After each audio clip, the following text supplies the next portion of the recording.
Maybe you should just marry me and save me from this mess. A careless joke, an exhausted attempt at humor in the middle of the night. But when Lily Carter didn't laugh, when her eyes filled with tears and her voice trembled with 3 years of hidden truth, Daniel Hayes realized he had just shattered the only thing holding his life together.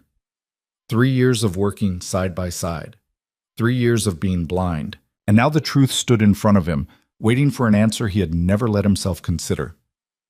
Follow this story to the end. Hit like and comment what city you're watching from so I can see how far this story travels. Daniel Hayes stood in the elevator on a Monday morning, clutching a coffee that had gone cold 20 minutes ago and a folder with documents he'd printed but hadn't read. His first day at Meridian Solutions. 32 years old, recently promoted to senior analyst, and completely out of his depth. The elevator dinged. 7th floor. He stepped out into a maze of glass-walled conference rooms and open-plan desks that looked like they belonged in a tech startup, not an insurance analytics firm. Everything was white, in chrome, and aggressively modern. He hated it immediately. Lost? Daniel turned. A woman about his age stood near the elevator bank, holding a stack of binders that looked ready to topple. She had dark hair pulled into a messy bun, glasses sliding down her nose, and an expression that suggested she found something about this moment deeply amusing. That obvious? Daniel asked. You've got the look, she said. New hire panic mixed with regret. It's a very specific face. I wasn't panicking. You were gripping that folder like it owed you money. Daniel glanced down. His knuckles were white. He loosened his grip and tried for a smile that probably looked more like a grimace. Daniel Hayes, I'm supposed to report to someone. I wrote it down and then left the paper in my car. Lily Carter, she said, shifting the binders to offer a hand. And you're reporting to Marcus Chen. 3rd row, corner office with the plants. Fair warning, he collects succulents and will talk about them if you make eye contact for too long. They shook hands. Hers was warm, confident. His was still cold from the coffee cup. Thanks, Daniel said. I'll avoid eye contact. Smart. She tilted her head, studying him. You really do look stressed. First day jitters or something bigger? Daniel hesitated. He wasn't used to strangers asking real questions. Just a lot on my plate. Kids? He blinked. How did you... You've got Cheerios stuck to your sleeve, Lily said, pointing, and there's what looks like purple marker on your collar. Either you have kids or you had a really interesting weekend. Daniel looked down at his sleeve and felt his face heat. He'd been in such a rush that morning. Emma's breakfast had been a disaster. She'd refused to wear anything but her princess dress, and he'd barely managed to drop her at daycare before speeding across town to make it here on time. Daughter, he said. She's 4, and she's enthusiastic. That's a diplomatic word for it, Lily said with a grin. I like you already. Come on, I'll walk you to Marcus before you wander into a conference room and accidentally join someone else's team. She turned and started walking without waiting for his response. Daniel followed, weaving through desks where people were already deep into phone calls and spreadsheets. Nobody looked up. Nobody seemed to notice the new guy trailing behind Lily Carter like a lost puppy. So what brought you to Meridian? Lily asked over her shoulder. Better pay, Daniel said honestly. My last company was downsizing. This was the best offer I got. Not exactly a ringing endorsement. I'm trying to be optimistic about it. How's that going? Ask me in a week. Lily laughed, a genuine sound that made a few people glance up from their desks. She didn't seem to notice or care. They reached the corner office, and she knocked twice before pushing the door open.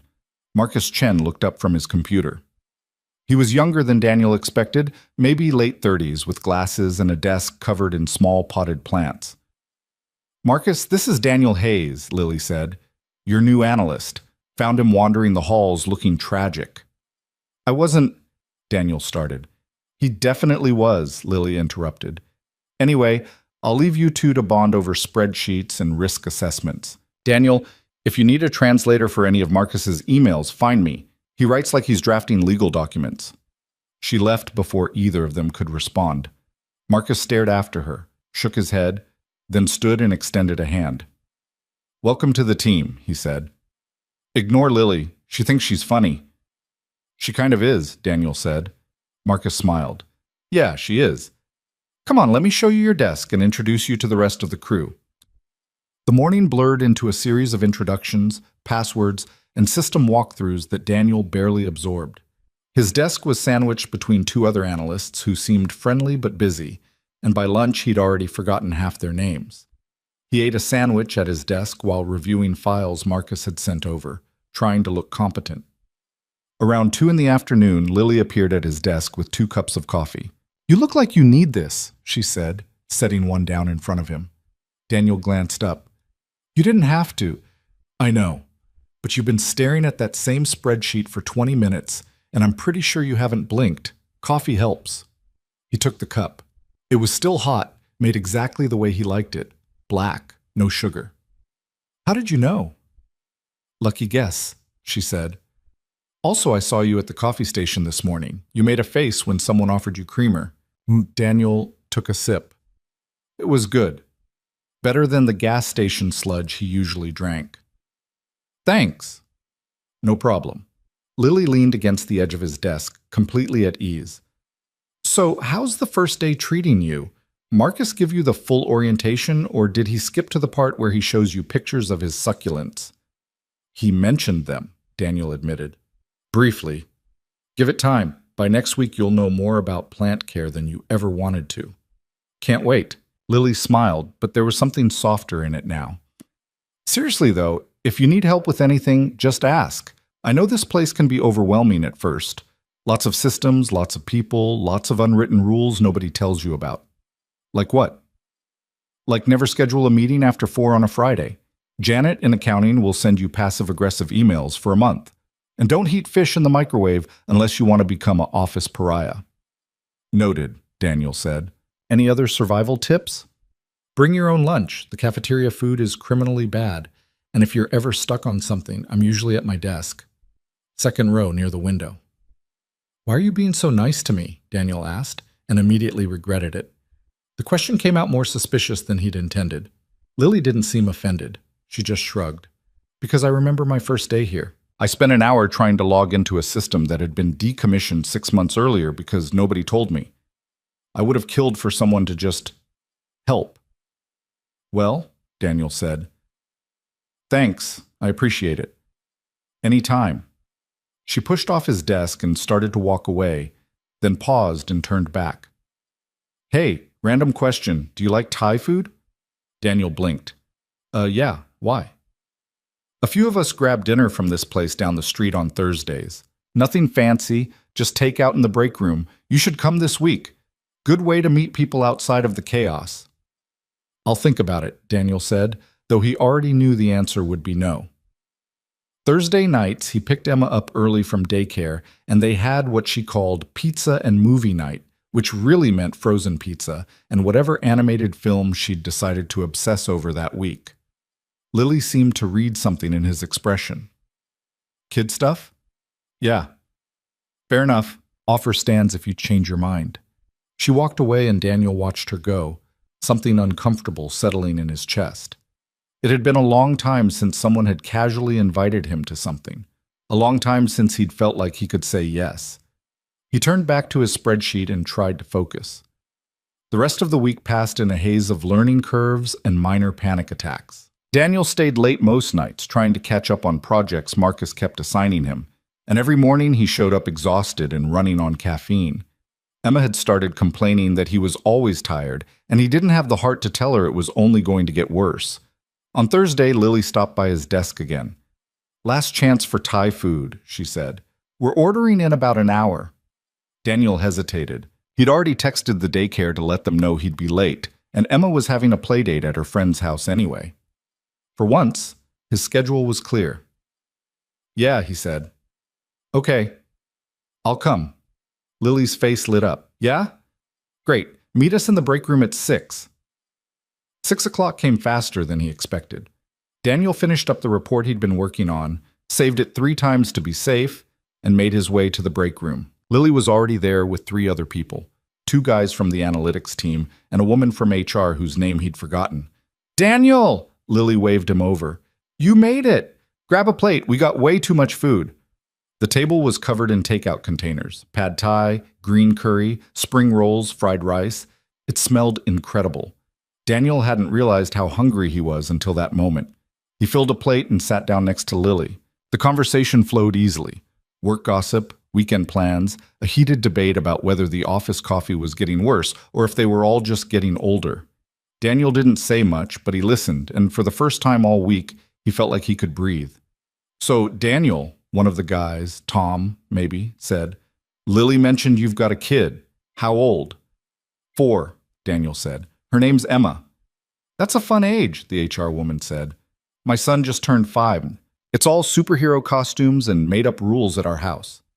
"Princess dresses and glitter at mine," Daniel said. "So much glitter," Lily laughed. "Does it ever come out?" "No," Daniel said flatly. "I've accepted that I'll just be covered in glitter for the next decade." "That's the spirit," Lily said, grinning.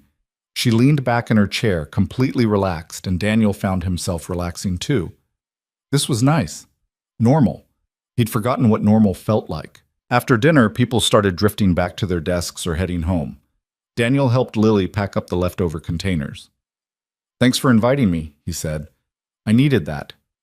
"Any time," Lily said. She handed him a container of spring rolls. "Take these. You look like you could use a midnight snack." "I'm not going to be here at midnight." Famous last words. Daniel smiled despite himself.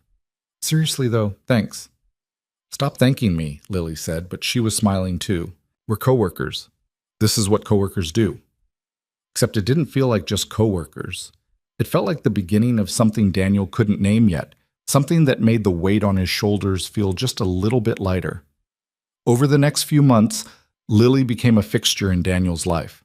It happened so gradually he didn't notice at first. She'd swing by his desk with coffee, or stay late to help him prep for a presentation, or send him funny emails when the workday dragged. She never pushed, never demanded his time, but she was always there when he needed her, and Daniel needed her more than he wanted to admit. One night, about 4 months into the job, Daniel was stuck at the office past 9, trying to finish a report that was due the next morning. Emma was at his mom's house for the night, which meant he didn't have to rush home, but it also meant he was alone with his thoughts and a spreadsheet that refused to make sense. Lily appeared at his desk with 2 coffees and a bag of vending machine cookies. "You're still here," she said. "So are you," Daniel pointed out. "Yeah, but I'm a workaholic. What's your excuse?" "This report is going to kill me." Lily set the coffee down and leaned over his shoulder to look at the screen. She smelled like lavender and something faintly sweet, and Daniel tried very hard not to notice. "Oh," she said after a moment, "you're using the wrong formula. Here, move over." Daniel slid his chair to the side, and Lily took over the keyboard. Her fingers flew across the keys, adjusting formulas and restructuring data with the kind of ease that made Daniel feel like an idiot for not seeing it himself. "There," she said after a few minutes. "That should fix it. Run the analysis again, and it'll balance out." Daniel stared at the screen. She was right. Of course she was right. "How did you—" "I've been doing this for 5 years," Lily said. "You pick up a few tricks. Don't beat yourself up." "I wasn't—" "You were." She handed him the coffee. "Drink this and stop spiraling. You're doing fine." Daniel took a sip. It was still hot, made exactly how he liked it. "You didn't have to stay." "I know," Lily said. She sat on the edge of his desk, completely unbothered by the late hour or the fact that they were the only 2 people left in the office. "But you looked stressed, and I figured you could use the company." "I could," Daniel admitted. "Thanks." "Stop thanking me." "I mean it." Lily looked at him for a long moment, something unreadable in her expression. Then she smiled and hopped off the desk. "Finish your report. I'll be at my desk if you need me." She walked away before he could respond, leaving Daniel alone with his coffee and a strange ache in his chest that he didn't know how to name. That became their routine. Late nights turned into shared dinners in the break room. Shared dinners turned into weekend texts about random things. A funny meme, a question about work, a picture of Emma covered in paint after an art project gone wrong. Lily never overstepped, never pushed for more than Daniel could give, but she was always there. Steady, reliable, safe. And somewhere along the way, Daniel stopped thinking of her as just a coworker. It was small things at first. The way he looked for her when he walked into the office. The way his mood lifted when she stopped by his desk. The way he caught himself telling her things he didn't tell anyone else, about Emma, about his ex-wife, about the constant fear that he was failing at everything. Lily never judged. She just listened, made a joke to lighten the mood, and reminded him that he was doing better than he thought. "You're a good dad," she told him one Thursday night over Thai food. It had become their thing now, Thursday dinners, just the two of them, because everyone else had stopped showing up. "I'm barely keeping it together," Daniel said. "That's what being a parent is," Lily said. "Nobody has it together. They just pretend better." "You don't have kids. How would you know?" "I have 3 younger siblings," Lily said. "Trust me, I know chaos." Daniel smiled despite himself. "Fair point." "Emma's lucky to have you," Lily said, her tone more serious now. "You show up for her, every day. That matters." Daniel didn't know what to say to that, so he just nodded and changed the subject. But her words stayed with him long after they'd finished eating, a small, warm thing that settled in his chest and refused to leave. Months turned into a year turned into 2, and Daniel kept telling himself that what he felt for Lily was just friendship, just gratitude, just the relief of having someone who understood. He didn't let himself think about the way his heart jumped when she laughed. He didn't let himself think about the jealousy that flared when she mentioned going on a date. He didn't let himself think about the fact that she'd become the first person he wanted to tell when something good happened, and the only person who could make him feel better when everything fell apart. Because if he thought about it, if he let himself actually feel it, then he'd have to do something about it. And Daniel couldn't afford to lose her. So he buried it, locked it away, pretended it didn't exist, until one night, 3 years after they'd met, when exhaustion and desperation made him careless. It was late, almost midnight. They were in the conference room, prepping for a presentation that could make or break Daniel's chance at a promotion. The numbers weren't adding up, the slides were a mess, and Daniel's brain felt like it was leaking out of his ears. Lily had stayed late to help, again. She'd been doing that more and more lately, and Daniel knew he should tell her to go home, that she didn't owe him this, but the selfish part of him couldn't let her leave. "This is a disaster," Daniel muttered, staring at the screen. "I'm going to walk in there tomorrow and they're going to tear me apart." "You're not," Lily said. She was sitting next to him, so close their shoulders almost touched. "We're going to fix this. Just breathe." "I don't have time to breathe." "Oh, Daniel, I should have stayed at my old job," he said, the words spilling out before he could stop them. "I should have just taken the pay cut and stayed somewhere I actually understood what I was doing. This was a mistake. All of it." "Stop," Lily said firmly. She turned in her chair to face him, her expression somewhere between exasperated and concerned. "You're spiraling. You do this every time you're stressed and it never helps." "I'm not spiraling. I'm being realistic." "You're catastrophizing," Lily corrected, "and you need to knock it off before you give yourself a panic attack." Daniel laughed, but it came out bitter. "What would I do without you?" "Probably crash and burn," Lily said, trying for a joke, but her voice was softer now. "Careful." "Yeah," Daniel said. He ran a hand through his hair, exhaustion making him reckless. "Maybe you should just marry me and save me from this mess." The words hung in the air. Daniel froze. He'd meant it as a joke, the kind of stupid thing you say when you're too tired to think straight, but the moment it left his mouth, he knew it was a mistake. Lily went very still. She was staring at him, her expression unreadable, and Daniel's brain finally caught up to his mouth. "I didn't," he started. "That came out wrong. I just meant—" "Daniel." Lily's voice was quiet, too quiet. "Don't." "Don't what?" "Don't do that." She stood up, and Daniel saw her hands were shaking. "Don't make jokes like that." "Lily, I'm sorry. I wasn't thinking."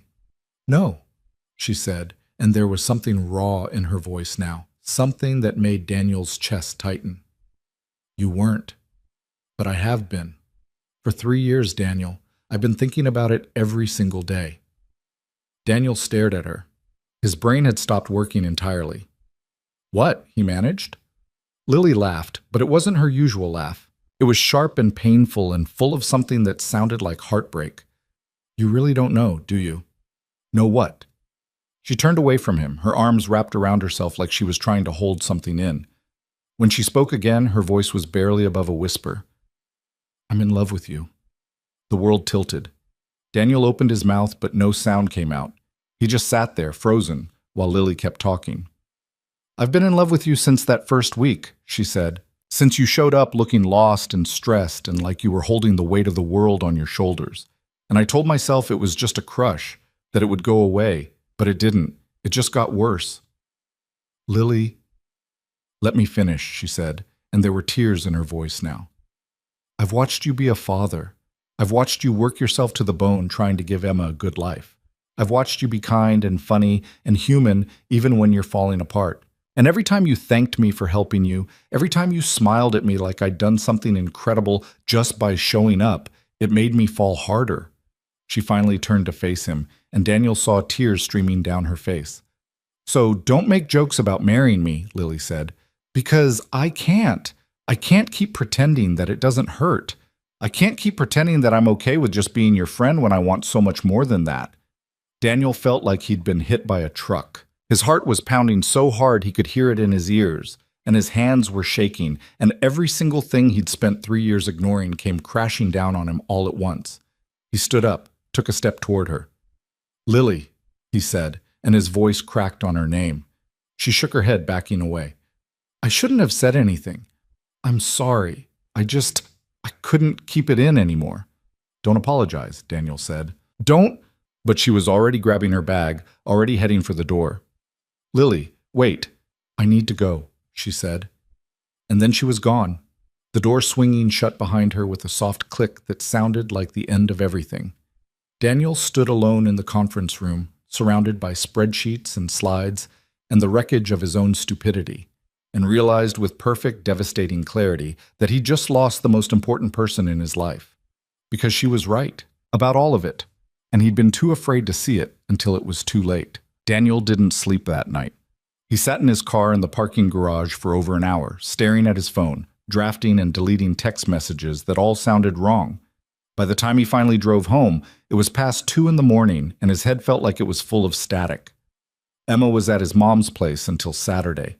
The apartment was dark and silent when he walked in, and Daniel stood in the doorway for a long moment, not bothering to turn on the lights. The emptiness felt appropriate somehow. Fitting. He'd screwed up, badly, and he had no idea how to fix it. Morning came too quickly. Daniel dragged himself out of bed after maybe 3 hours of sleep, showered, put on a suit that felt too tight, and drove to the office on autopilot. The presentation was at 10.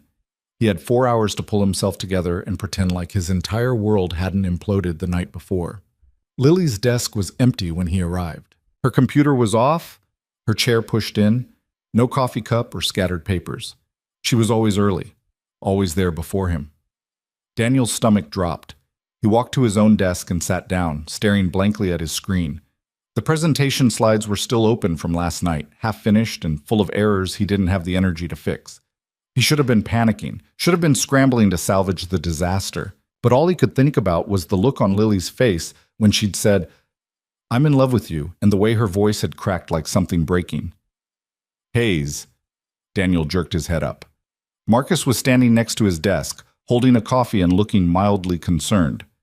You look like hell, Marcus said. Thanks, Daniel muttered. Presentation ready?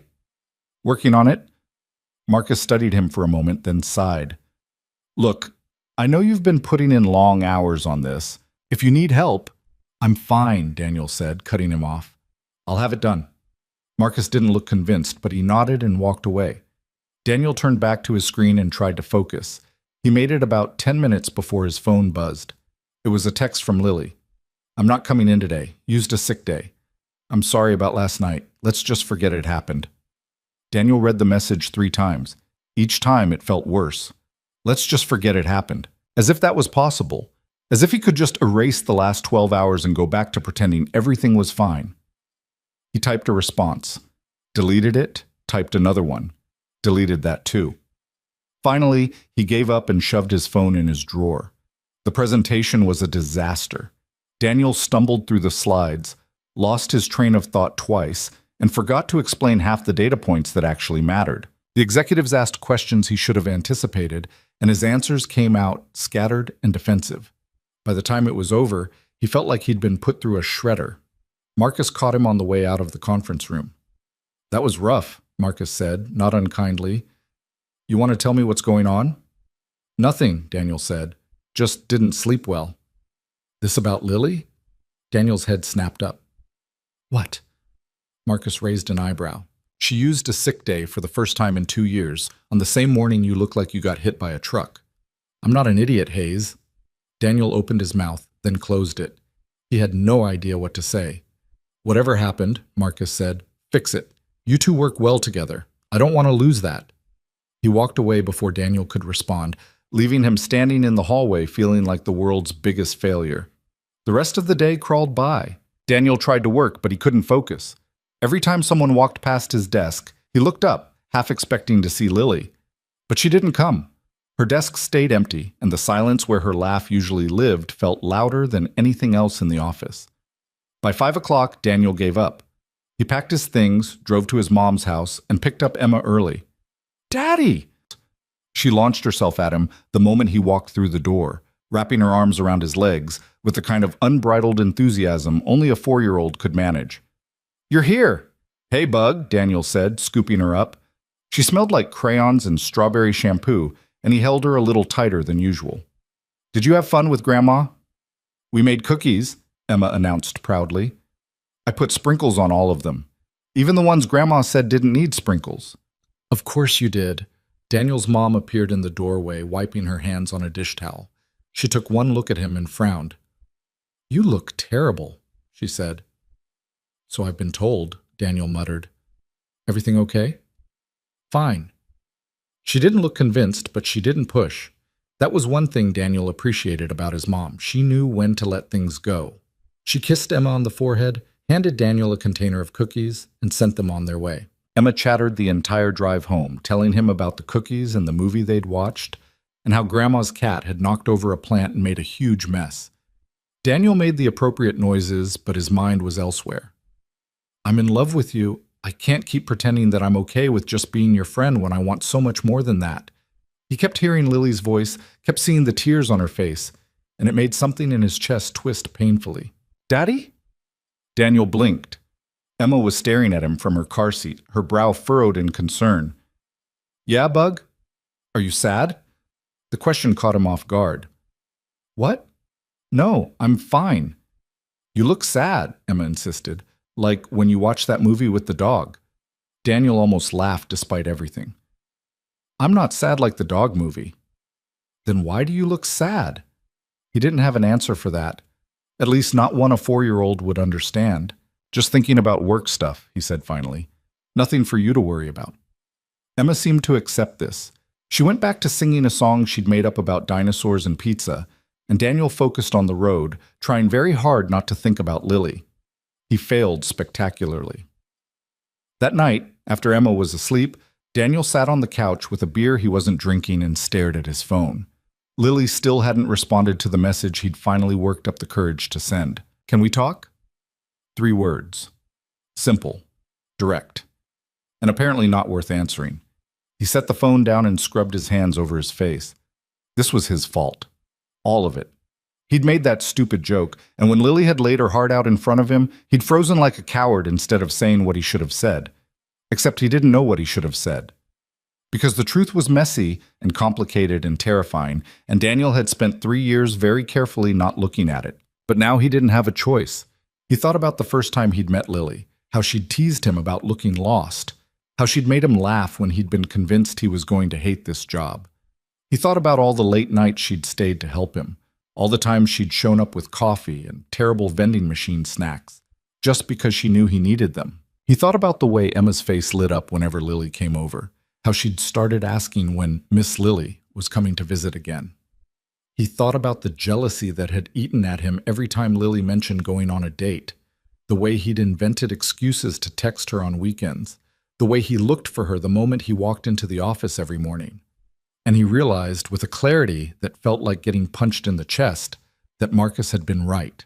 This wasn't just about Lily being a good coworker or a reliable friend. He was in love with her, had been for a long time. and he'd been too much of an idiot to see it. Daniel grabbed his phone and called her. It went straight to voicemail. He tried again, same result. On the third attempt, he gave up and sent another text. "I need to see you, please." No response. He threw the phone onto the couch and stood up, pacing the length of the living room like a caged animal. This was unbearable. He couldn't just sit here and wait for her to decide whether or not she'd ever speak to him again. But what else could he do? Show up at her apartment uninvited? That felt like a terrible idea. Send her flowers? That felt worse. Grand gestures only worked in movies, and this wasn't a movie. This was real life, where he'd hurt someone who mattered and had no idea how to make it right. Daniel didn't sleep that night either, or the next one. By Monday morning, he looked like something that had crawled out of a grave, and he felt even worse. Lily's desk was still empty when he arrived. Marcus stopped by around 9. "She took the whole week off," he said without preamble. "Personal days?" Daniel's chest tightened. "Did she say why?" "No, and I didn't ask." Marcus gave him a pointed look. "Whatever you did, fix it fast. We've got 3 major projects coming up, and I need both of you functional." "I'm trying," Daniel said, and it came out more desperate than he'd intended. Marcus softened slightly. "Look, I don't know what happened between you two, and frankly, it's none of my business. But Lily's one of the best people on this team, and you're not far behind. Don't screw this up." He left before Daniel could respond. The week dragged on like a prison sentence. Daniel went through the motions, picked up Emma, made dinner, helped with bedtime, collapsed into bed, and stared at the ceiling until exhaustion finally dragged him under. He texted Lily twice more, called once, and got nothing in return. By Thursday, he was starting to think she was never going to speak to him again. And then, on Friday afternoon, his phone buzzed. "Can you meet me tonight?" "After Emma's asleep." Daniel's heart jumped into his throat. He typed back immediately. "Yes." "Where?" "That coffee shop near your place." 8:30? "I'll be there." He spent the rest of the day in a state of barely controlled panic. He left work early, picked up Emma, made her favorite dinner, and rushed through bedtime stories with an urgency that made her ask if he needed to use the bathroom. "No bug," Daniel said, tucking her in. "I just have to go out for a little bit after you fall asleep. Grandma's going to come stay with you." "Where are you going?" "To talk to a friend." "Miss Lily?" Daniel froze. "Why would you think that?" Emma shrugged. "You always smile when you talk about Miss Lily, but you haven't smiled all week." The kid was too perceptive for her own good. "Yeah," Daniel admitted. "Miss Lily. Are you going to make her smile again?" "I'm going to try." Emma seemed satisfied with that. She snuggled into her pillow, already half asleep, and Daniel kissed her forehead before slipping out of the room. His mom arrived 20 minutes later. She took one look at him and raised an eyebrow. "You changed your shirt 3 times, she said. "How do you—" "There are 2 shirts on your bed and 1 in the hamper. What's going on?" Daniel sighed. "I'm meeting someone." "Lily?" He should have known better than to try hiding anything from his mother. "Yeah." "About time," she said, settling onto the couch. "Go, and don't screw it up. Thanks for the vote of confidence." "I mean it, Daniel. That girl is good for you. Don't let her go." Daniel didn't trust himself to respond. He just grabbed his keys and left. The coffee shop was nearly empty when he arrived. Lily was already there, sitting at a corner table with a cup she wasn't drinking. She looked tired. Shadows under her eyes, hair pulled back in a messy ponytail. But she was still the most beautiful thing Daniel had ever seen. He walked over slowly, his heart pounding so hard he thought it might break through his ribs. "Hi," he said. "Hi." Lily's voice was quiet. "Careful." Daniel sat down across from her. For a moment, neither of them said anything. The silence stretched, awkward and heavy, until Daniel couldn't take it anymore. "I'm sorry," he said. "For everything, for that stupid joke, for freezing up, for not—" "Stop," Lily said gently. "You don't have to apologize." "Yes, I do. What I said was careless, and—" "Daniel." She looked at him, really looked at him, and there was something achingly sad in her expression. "I'm the one who should be apologizing. I shouldn't have dumped all of that on you. It wasn't fair." "You have nothing to apologize for," Daniel said, and his voice came out fiercer than he'd intended. "You were honest. You told me the truth. That took guts, and I didn't handle it well." You were in shock, Lily said. I blindsided you. You didn't. Not really. Daniel took a breath.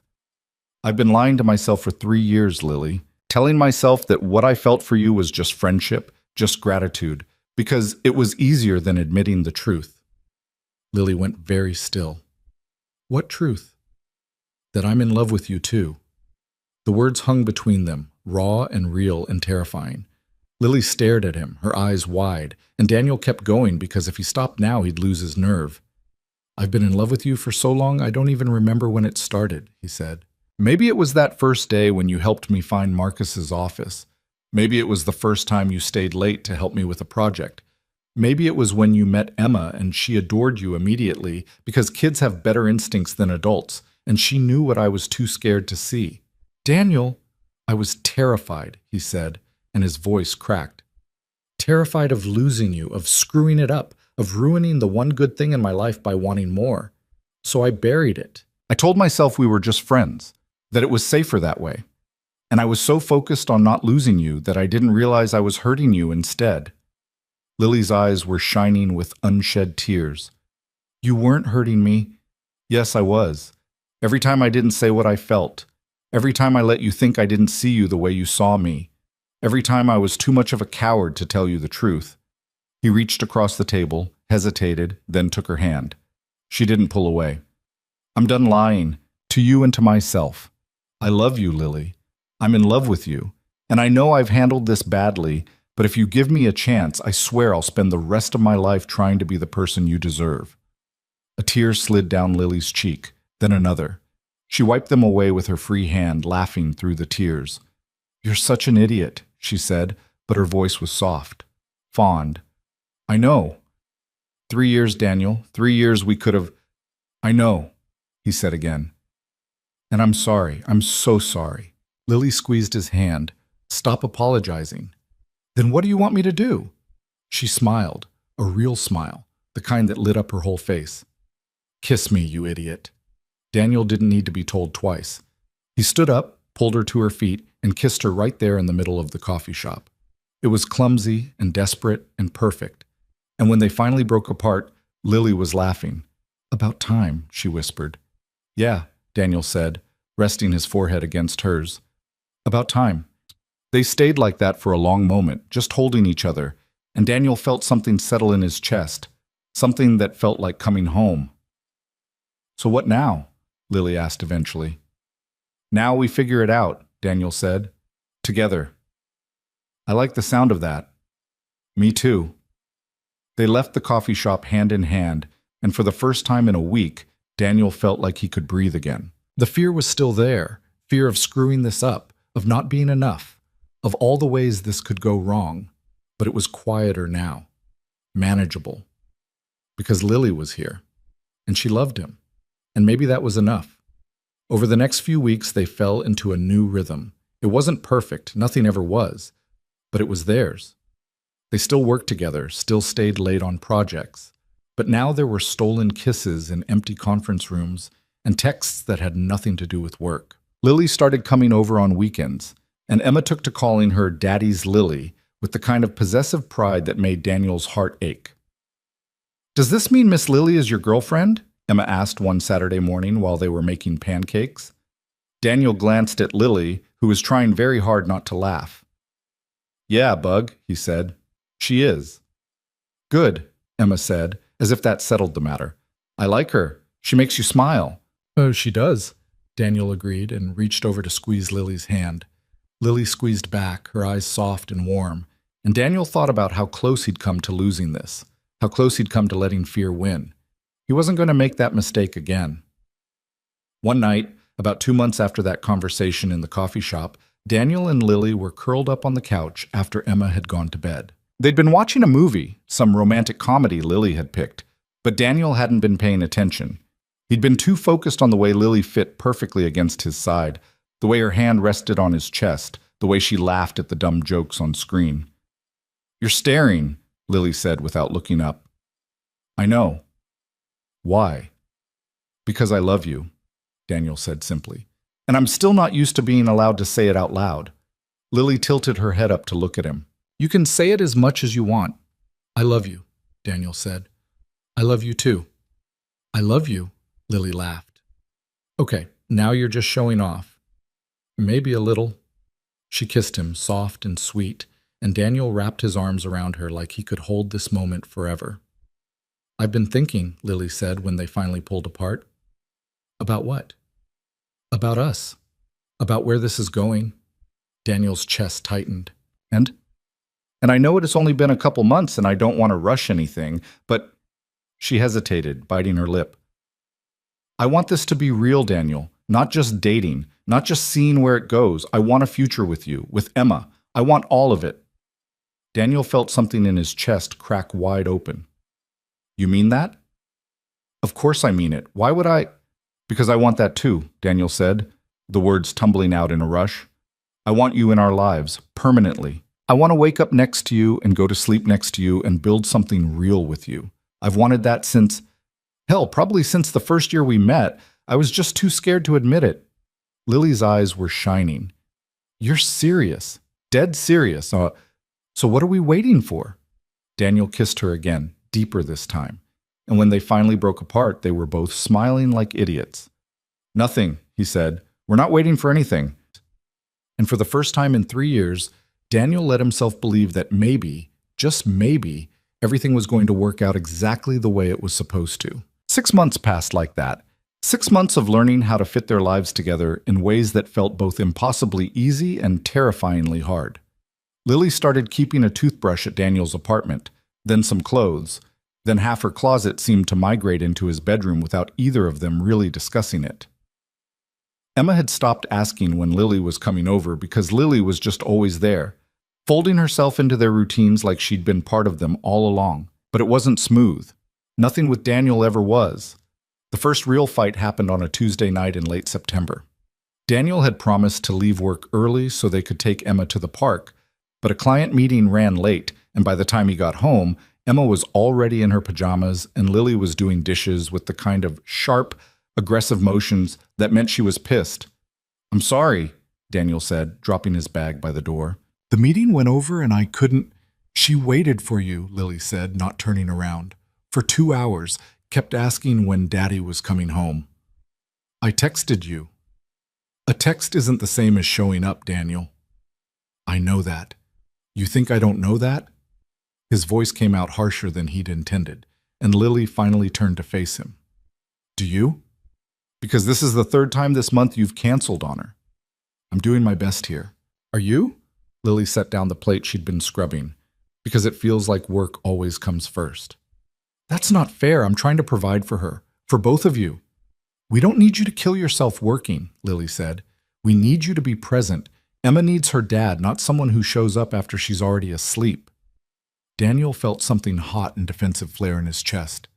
You've known me for 3 years. You know how demanding this job is. Why is this suddenly a problem now? Because I love you, Lily said, and her voice cracked. And I love Emma. And I can't watch you burn yourself out trying to be everything to everyone while forgetting to actually be here for the people who matter. The words hit him like a slap. Daniel opened his mouth to argue, to defend himself, but the look on Lily's face stopped him cold. She looked exhausted. Not just tired from a long day, but worn down in a way that made Daniel's chest ache. I'm sorry, he said quietly. You're right. I've been prioritizing the wrong things. I don't want you to apologize, Lily said. I want you to do better. I will. I promise. Lily studied him for a long moment, then nodded. Okay.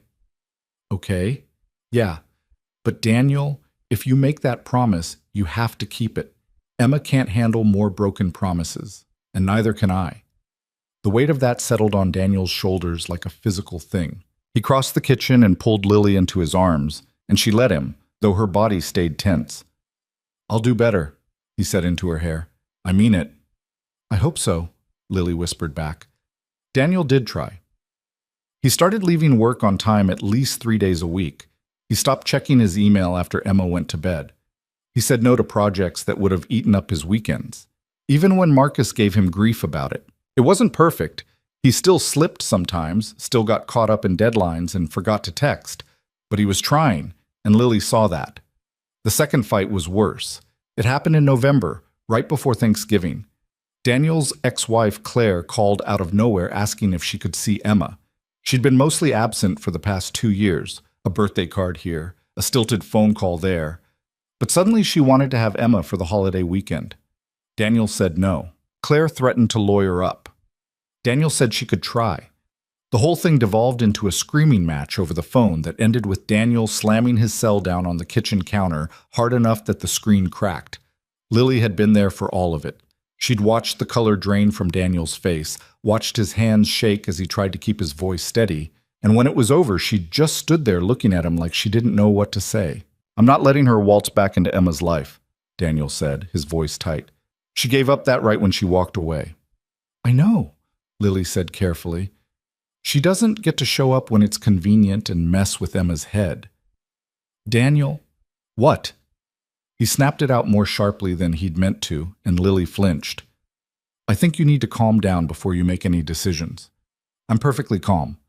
"You just cracked your phone."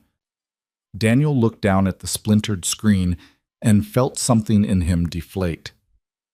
She doesn't get to do this." "I know," Lily said again. She crossed the kitchen and took his hands, and Daniel realized they were still shaking. "But you need to think about what's best for Emma, not what feels like justice for you. This is what's best for Emma, keeping her away from someone who abandoned her." "Maybe," Lily said, "but maybe Emma deserves the chance to know her mother, even if her mother is flawed." Daniel pulled his hands away. "You don't understand." "Then explain it to me." "Claire left us," Daniel said, and his voice was raw now. "She looked at me and Emma and decided we weren't enough. She walked out and didn't look back for 2 years, and now she wants to play mom for a weekend? No, absolutely not." "I get that you're hurt." "I'm not hurt," Daniel said. "I'm protecting my daughter." "Are you? Or are you punishing Claire?" The question hung in the air like a grenade. Daniel stared at Lily, something ugly and defensive rising in his throat. "You don't know what you're talking about," he said. "Don't I?" Lily's voice was quiet but firm. "Because from where I'm standing, it looks like you're making this about you instead of about Emma." "Get out!" The words came out before Daniel could stop them. Lily's eyes went wide. "What?" "I said get out. This is my family, my decision, and you don't get to stand there and tell me I'm doing it wrong." "Daniel, I didn't mean—" "I know what you meant, and I'm asking you to leave." Lily looked at him like he'd just punched her. For a moment, Daniel thought she was going to argue, was going to push back, but then something in her expression shuddered. "Fine," she said. "I'll go." She grabbed her bag and walked out without another word, and Daniel stood alone in the kitchen listening to the sound of the door closing and wondering what the hell he'd just done. He didn't sleep that night, just lay in bed staring at the ceiling, replaying the fight over and over until the words stopped making sense. By morning, the anger had burned itself out, leaving only guilt and the sick realization that he'd taken his rage at Claire and aimed it at the one person who'd been trying to help. He called Lily. She didn't answer. He tried again an hour later. Still nothing. By the time he picked Emma up from preschool that afternoon, he was starting to panic. "Where's Lily?" Emma asked as he buckled her into her car seat. "She's busy today, Bug." "Is she coming for dinner?" "I don't know." Emma's face fell. "Did you make her mad?" Daniel's chest tightened. "Why would you think that?" "Because you make that face when you're mad, and you're making it now." "I'm not mad at you," Daniel said. "But you're mad at Lily?" He didn't know how to answer that. "It's complicated, Emma." "You should say sorry," Emma said matter-of-factly. "That's what you tell me to do when I'm mean to someone." Out of the mouths of children, Daniel managed a weak smile. "You're right. I should." Then do it," Emma said, like it was the simplest thing in the world. If only it were that easy. That night, after Emma was asleep, Daniel drove to Lily's apartment. He'd only been there a handful of times. She usually came to his place because of Emma. But he remembered the address. 3rd floor, corner unit. A building that looked like it had been built in the 70s and hadn't been updated since. He stood outside her door for a full minute before he worked up the nerve to knock. Lily answered wearing sweatpants and an old college t-shirt, her hair piled on top of her head.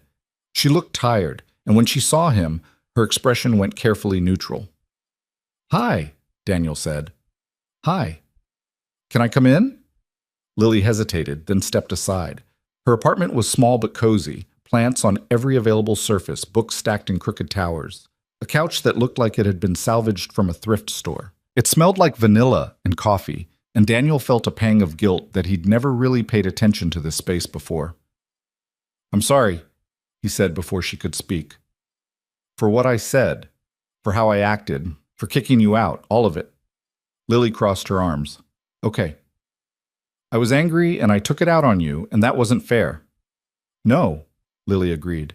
It wasn't. You were right about Claire, about Emma, about all of it. Daniel ran a hand through his hair, suddenly exhausted. I was thinking about myself, not about what Emma needs. And when you called me on it, I lashed out instead of listening. Yeah, Lily said. You did. I'm sorry, Daniel said again. I know I keep saying that, but I mean it. I was wrong. Lily was quiet for a long moment. Then she sighed and sat down on the couch, gesturing for him to join her. I shouldn't have pushed so hard, she said. I know Claire is a sore subject. I should have been more careful. You were trying to help. I was, but I also... She paused, choosing her words carefully. I don't have kids, Daniel. I don't know what it's like to have someone walk out on you and your daughter. So maybe I don't have the right to tell you how to handle it. You have every right, Daniel said. You're part of this family now. Your opinion matters. Does it? Because last night it felt like you were drawing a line, like I was allowed to be here for the easy stuff, but not the hard stuff. Daniel felt like he'd been punched. That's not... I didn't mean it like that. Then how did you mean it? He struggled to find the words. I was scared, he said finally. Scared that you were right, scared that I was screwing this up, scared that if I let Claire back in, even a little bit, she'd hurt Emma again. And I couldn't. I can't let that happen. I know, Lily said softly, but you can't protect Emma from everything. Sometimes people get hurt, and all you can do is be there to help them through it. What if I'm not enough? You are, Lily said, and she reached over to take his hand. You're a good dad, Daniel. You make mistakes, sure, but you show up. You try. That's more than a lot of kids get. Daniel felt his throat tighten. I don't want to lose you. You're not going to lose me, Lily said, but you can't shut me out when things get hard. We're either in this together or we're not. Together, Daniel said immediately. I want together. Then you need to trust me, even when I'm saying things you don't want to hear. I do trust you.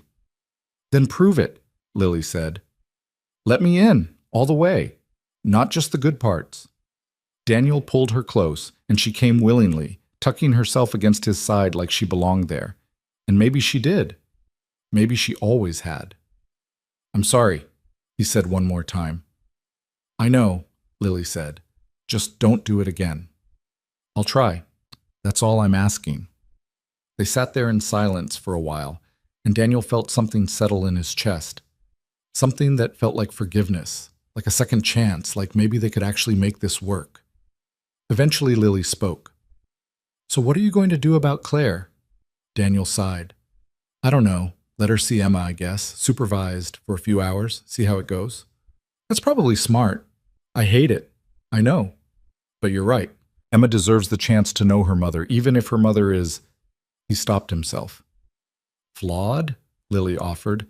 I was going to say something less charitable, but yeah, flawed. Lily smiled faintly. We're all flawed, Daniel. That's kind of the point. The meeting with Claire happened the following Saturday at a park halfway between their houses. Daniel brought Emma, his mom came for moral support, and Lily offered to wait at home. Daniel almost took her up on it, but at the last minute he asked her to come. Are you sure? Lily had asked. This feels like a family thing.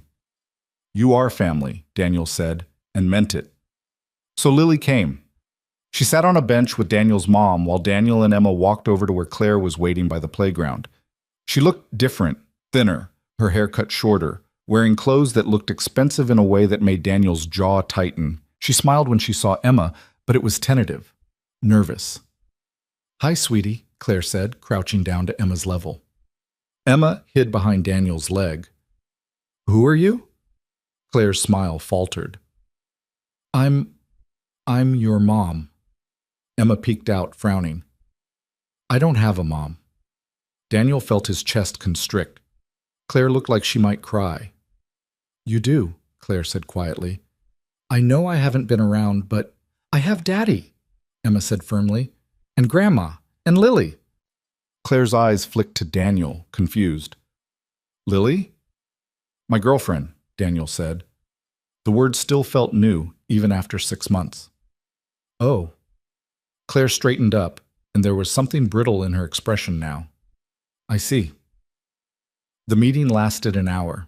Claire tried to engage Emma, brought a stuffed animal, asked about preschool, offered to push her on the swings, but Emma remained distant, polite but uninterested. By the end, Claire looked defeated, and Emma seemed relieved when Daniel said it was time to go.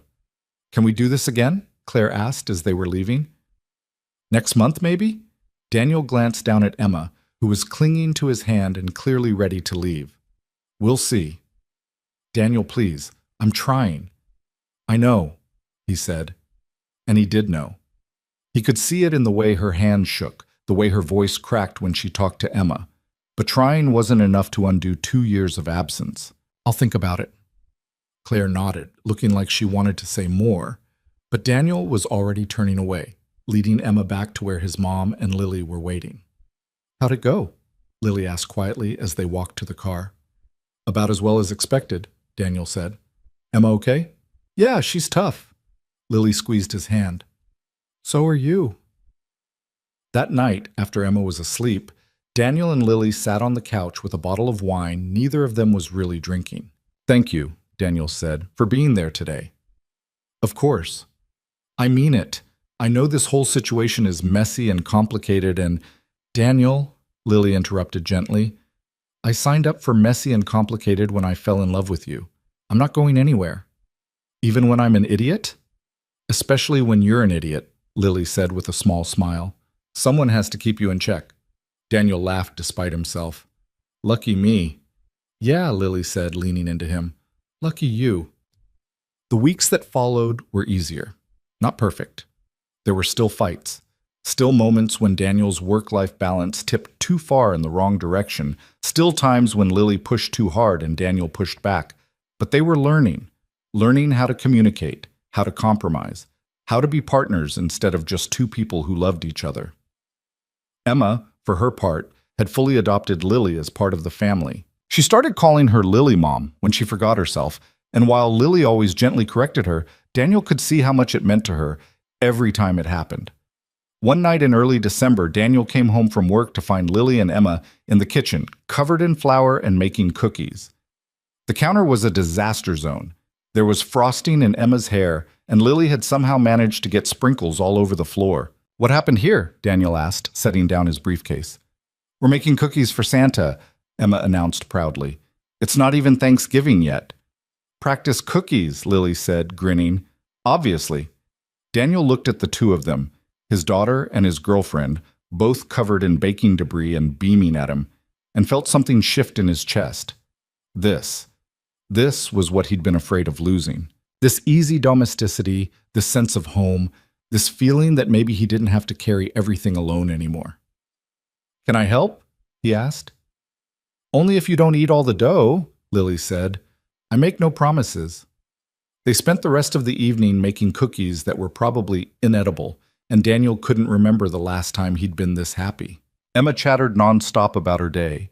Lily teased him about his complete lack of baking skills, and for a few hours the world shrank down to just the three of them in a flour-covered kitchen. Later, after Emma had gone to bed and they'd cleaned up the worst of the mess, Daniel found Lily on the couch looking at something on her phone. What are you looking at? He asked, sitting down next to her. Just nothing. She locked her phone quickly, but not before Daniel caught a glimpse of the screen. It looked like apartment listings. Are you looking for a new place? He asked, trying to keep his voice casual. Lily bit her lip. Maybe? I don't know. My lease is up in February and I was just browsing. Oh. Unless… She stopped herself. Unless what? Lily looked at him, and there was something vulnerable in her expression. Unless you wanted to. I mean, I'm here all the time anyway, and Emma keeps asking why I don't just live here, and I thought maybe... Move in with me, Daniel said. What? Move in with me, he repeated. You're right. You're here all the time. Half your stuff is already in my closet. Emma loves you. I love you. Why are we pretending like this is temporary? Lily stared at him. You're serious. Dead serious. Move in. Make this official. Be part of this family for real, not just visiting. Daniel, is that a no? No, no, it's not a no. Are you sure? That's a big step. I've never been more sure of anything in my life, Daniel said, and he meant it. Move in with us, Lily, please. Lily's eyes filled with tears, but she was smiling. Okay. Yeah. Yes. I'll move in. Daniel kissed her, and she kissed him back, and for the first time in his life, Daniel felt like everything was exactly where it was supposed to be. Lily moved in 2 weeks before Christmas. It should have been a simple transition. After all, she'd practically been living there for months. But the reality of combining 2 lives into one space turned out to be more complicated than either of them expected. The first issue was closet space. Daniel had never been particularly organized, and years of single parenting meant his bedroom closet was a chaotic mix of work clothes, Emma's outgrown baby things he couldn't bring himself to throw away, and random boxes of stuff he'd shoved in there and forgotten about. This is a disaster, Lily said, standing in front of the open closet door with her hands on her hips. It's not that bad, Daniel said from the bed, where he was supposed to be helping but had mostly been watching her. Daniel, there's a box of tax returns from 2019 blocking half the hanging space. I might need those. For what? I don't know. Tax purposes? Lily gave him a look that clearly said she was reconsidering this entire decision.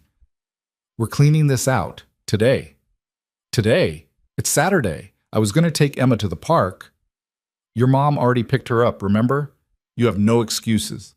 Daniel groaned but got up. They spent the next 4 hours sorting through the closet, Lily making decisive calls about what to keep and what to donate while Daniel tried to argue for keeping things he hadn't looked at in years. You don't need 3 identical blue ties, Lily said, holding them up. They're not identical. That one's navy, that one's royal blue, and that one's blue. They're all blue. Pick one. Can't I keep 2? No. Daniel picked the navy one and felt irrationally sad about abandoning the others. Lily just rolled her eyes and added them to the donation pile. By the time they were done, the closet looked like it belonged to actual adults instead of a disaster zone, and Lily's clothes hung neatly next to his. It should have felt intrusive, having someone else's things mixed in with his, but instead it just felt right. See, Lily said, surveying their work. That wasn't so bad. You're terrifying when you're organized, Daniel said. Thank you. That wasn't a compliment. Lily kissed him. Yes, it was. The second issue was harder to solve. Emma, who'd been enthusiastic about Lily moving in when it was theoretical, suddenly became clingy and anxious when it was actually happening. She started having meltdowns over nothing, refused to get dressed in the morning, threw tantrums about dinner, woke up crying in the middle of the night. It's normal, Daniel's mom said when he called her, exhausted after a particularly rough bedtime routine. She's adjusting. Just give her time. How much time? Daniel asked. Because I don't know how many more nights of this I can handle. As much as she needs, his mom said gently. Big changes are hard for little kids, even good changes. Just be patient with her. Daniel tried, he really did. But patience had never been his strong suit, and after a week of Emma's mood swings, he was running on fumes.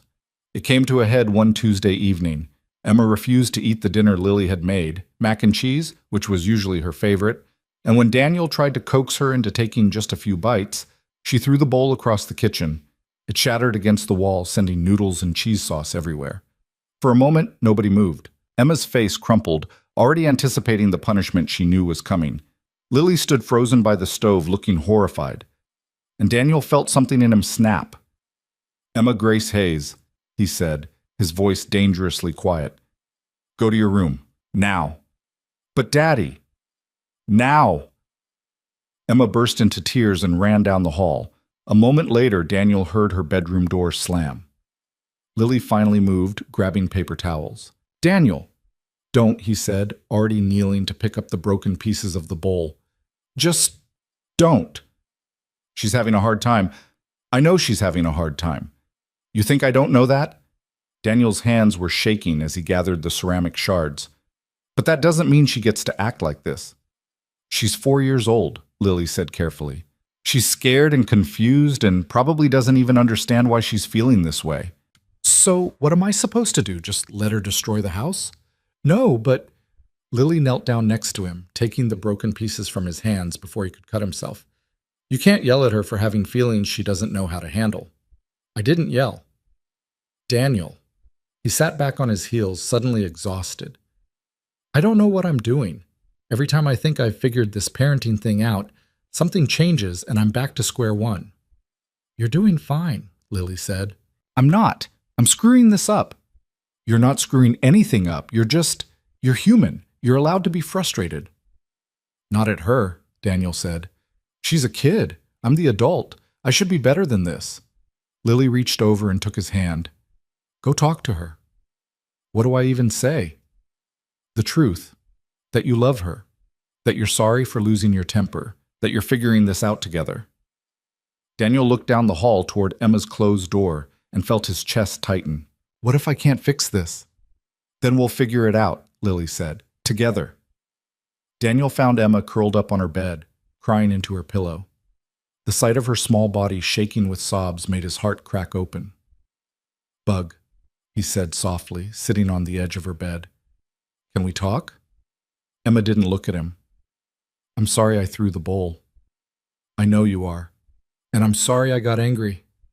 Are you mad at me? No, baby, I'm not mad. I'm trying to understand what's going on. You've been really upset lately, and I don't know how to help you. Emma finally lifted her head. Her face was blotchy and tear-stained, and she looked so small and vulnerable that Daniel had to fight the urge to just scoop her up and tell her everything was fine. I don't want things to change, Emma said in a tiny voice. What do you mean? I like Lily, but what if you like her more than me now? Daniel felt like he'd been punched. Oh, Emma, sweetheart, no. That could never happen. But she lives here now, and you smile at her all the time, and sometimes you forget to read me stories because you're talking to her.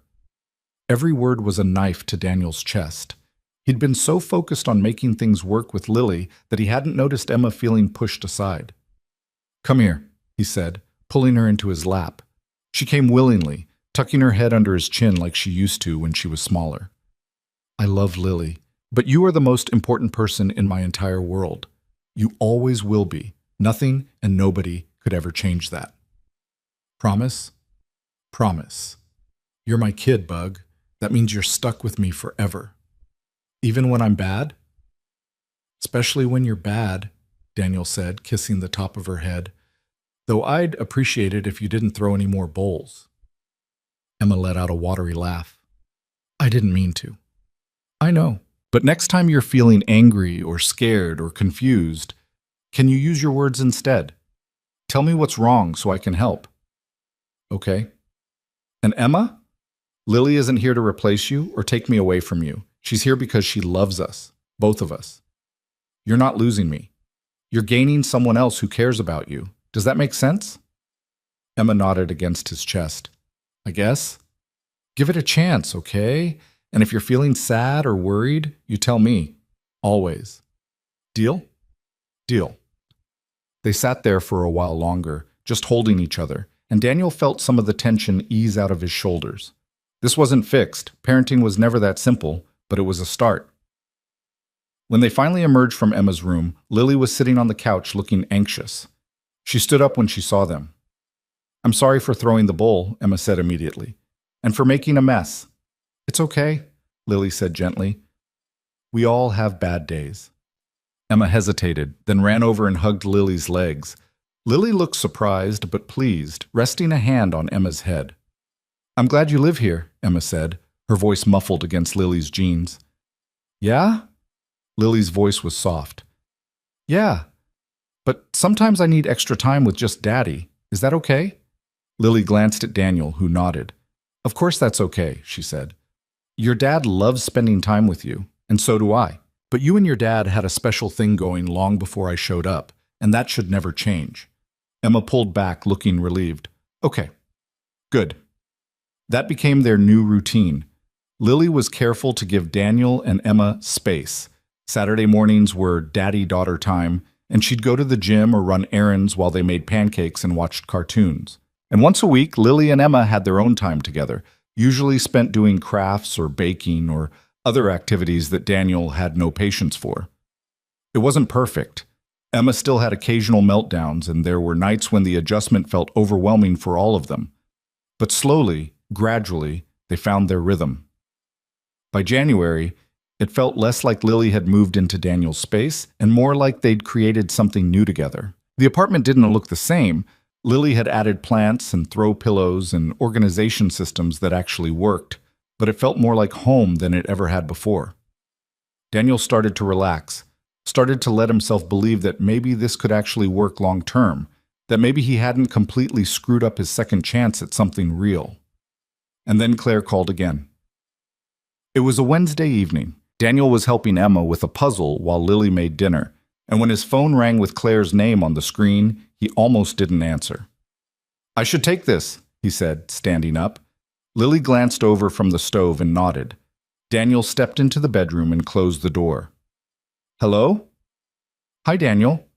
Claire's voice was strained. Do you have a minute? What do you need?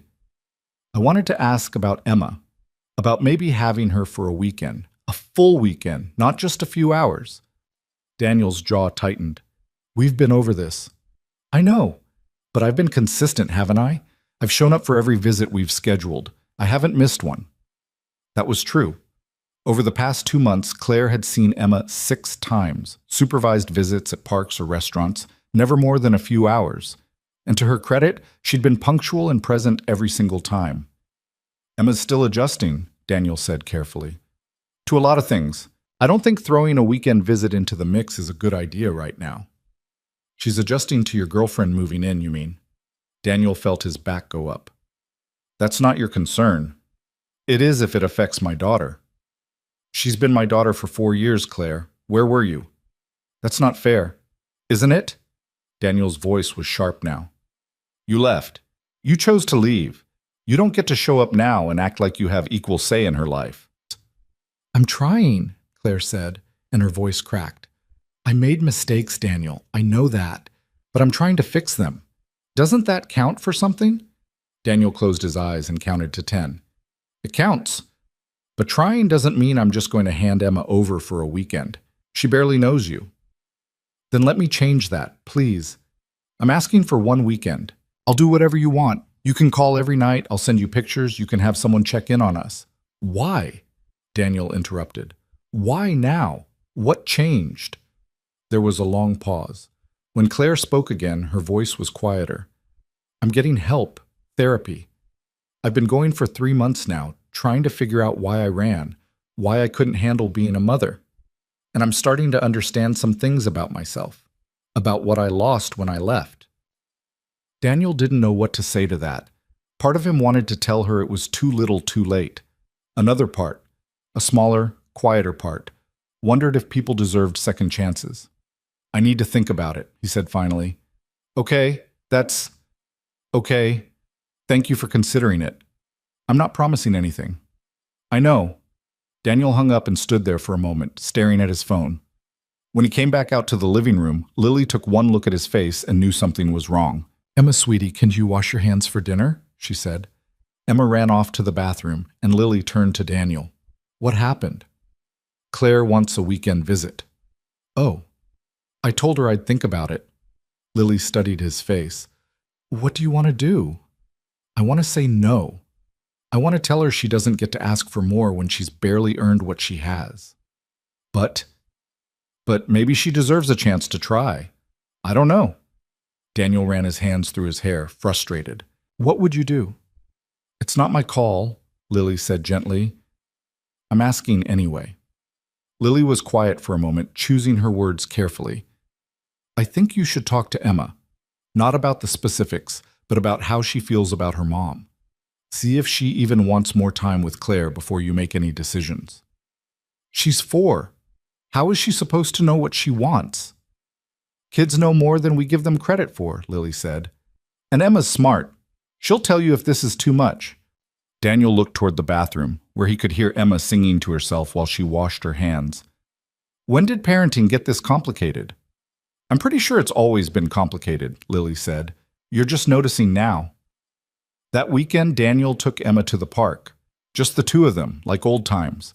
They played on the swings and the slide, and when Emma got tired, they sat on a bench sharing an ice cream cone, even though it was January and way too cold for ice cream. Can I ask you something, Bug? Daniel said, wiping chocolate off her chin. Uh-huh. Huh? How do you feel about your mom? About Claire? Emma's face scrunched up in thought. I don't know. Do you like spending time with her? She's nice. She brings me presents. But do you like her? Emma considered this seriously. I don't know her very much. She feels like when you meet someone at a party and they're friendly, but you don't really know if you want to be friends with them. Daniel was constantly amazed by how perceptive his daughter could be. That makes sense. Would you want to get to know her better?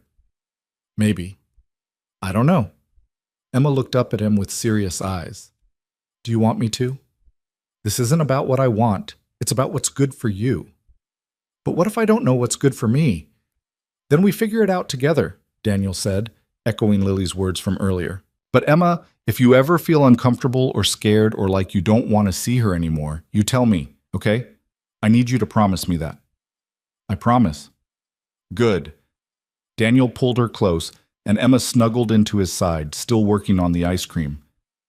You know I love you, right? I know, Daddy. And nothing, not your mom, not Lily, not anybody, is ever going to change that. I know that too. Good. Just making sure. They sat there until the ice cream was gone, and Emma's fingers were sticky, and the sun was starting to set. And when they finally headed home, Daniel still didn't know what he was going to tell Claire, but at least he felt like he was making the decision for the right reasons. That night, after Emma was in bed, Daniel talked to Lily about it. They were in the kitchen, Lily washing dishes, Daniel drying, and he laid out the whole situation, every conflicting feeling and fear and uncertainty. So what are you going to do? Lily asked when he was done. I think I'm going to say yes to a weekend visit, but supervised. My mom will stay nearby and I'll check in constantly. And if Emma seems uncomfortable at any point, I'm pulling the plug. That sounds reasonable. Does it? Because I feel like I'm making a huge mistake. Lily turned off the water and dried her hands.